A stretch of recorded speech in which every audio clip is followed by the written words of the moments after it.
Hello বন্ধুরা, কেমন আছেন আপনারা সবাই? আশা করছি সবাই খুব ভালো আছেন। তো সব বাড়ির মতন আর সব বছরের মতন এবারও কিন্তু আমাদের ঘরে লক্ষ্মী পুজো হচ্ছে, মানে কোজাগরী লক্ষ্মী পুজো। সব বাড়িতেই কিন্তু হয়, মানে বাঙালিদের সব বাড়িতেই কোজাগরী লক্ষ্মী পুজোটা হয়।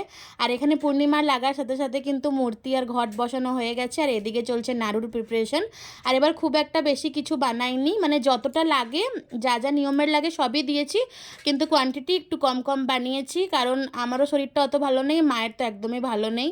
আর এখানে আলপনা দেওয়া হয়ে গেছে আমার, এক এক করে সব গুছিয়ে নিয়েছি। এই দেখুন, ফুল বেলপাতা নৈবেদ্যি সাজাবে মা, এখানে খই নাড়ু, এখানে মিষ্টি ভুজি সব সাজানো আছে। তো আমি মাকে বললাম মিষ্টিটা একটা প্লেটে দিতে, থালাতে, প্যাকেটে ভালো লাগছে না দেখতে। এদিকে লুচি সুজি হয়ে গেছে, এদিকে নাড়ু একটু এক্সট্রা নাড়ু ছিল, ওটা হয়ে গেছে। আর এদিকে দেখুন নৈবেদ্যের চাল মা সাজিয়ে রেখেছে, খালি ফল দেবে কেটে। কাটা ফলটা একটু লেট করেই কাটা হয়, কারণ কালো হয়ে যায় না হলে। আর এইদিকে মিষ্টিগুলোকে আমি বললাম একটা প্লেটের উপরে দিন, তাহলে দেখতে ভালো লাগবে, প্যাকেটে ভালো লাগছে না দেখতে। তো এই হলো পুজোর জোগাড়। আপনাদের ঘরেও কিন্তু পুজো হয়, আর অনেকের ঘরে অনেক বড় করেই মা লক্ষ্মীর পুজো হয়। আর এই দেখুন আমার রুমের আলপনা এটা।